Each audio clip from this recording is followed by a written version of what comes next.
Hello guys, welcome back to my YouTube channel. नमस्कार शेतकरी मित्रांनो.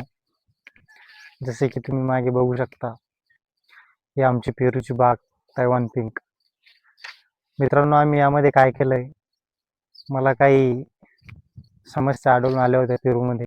हे जे ग्राउंडचे पानं असतात ना शेतकरी मित्रांनो, हे असे इथं सर्व पानं होते. आम्ही हे सर्व पानं काढून घेऊन ज्या फांद्या खाली टेकायच्या त्या फांद्या कट केलेल्या आहे. मला समस्या अशी आली होती की त्या फांद्यांमुळे, त्या पानांमुळे काय व्हायचं मित्रांनो, मिलीबगचा अटॅक थोडा वाढला होता. बुरशी वगैरे हे जे जमिनीतून येते त्या पानामार्फत वरती झाडावर येतं आणि तेच फळामध्ये जातं.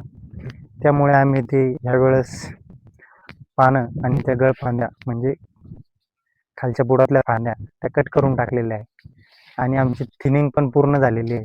आणि शेतकरी मित्रांनो, एक 4 ते 5 दिवसामध्ये पंचमी झाल्या झाल्या आपण ह्या बागेची पहिली हार्वेस्टिंग घेणार आहोत.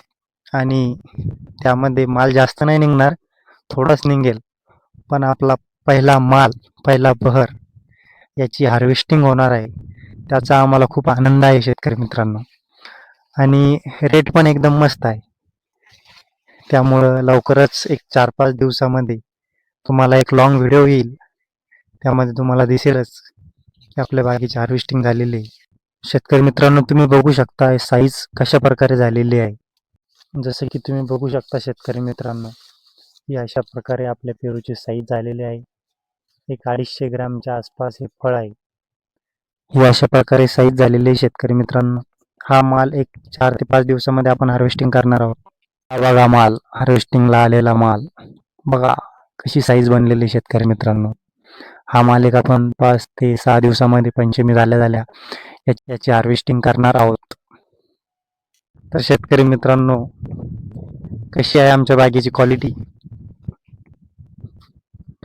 नक्की कमेंट करून सांगा.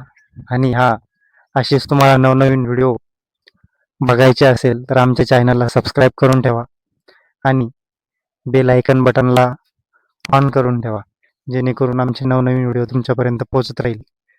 आणि आमच्या चॅनलला सबस्क्राईब करायला विसरू नका. असेच तुम्हाला बागेची पूर्ण माहिती आमच्या या चॅनलवरती मिळत राहील शेतकरी मित्रांनो.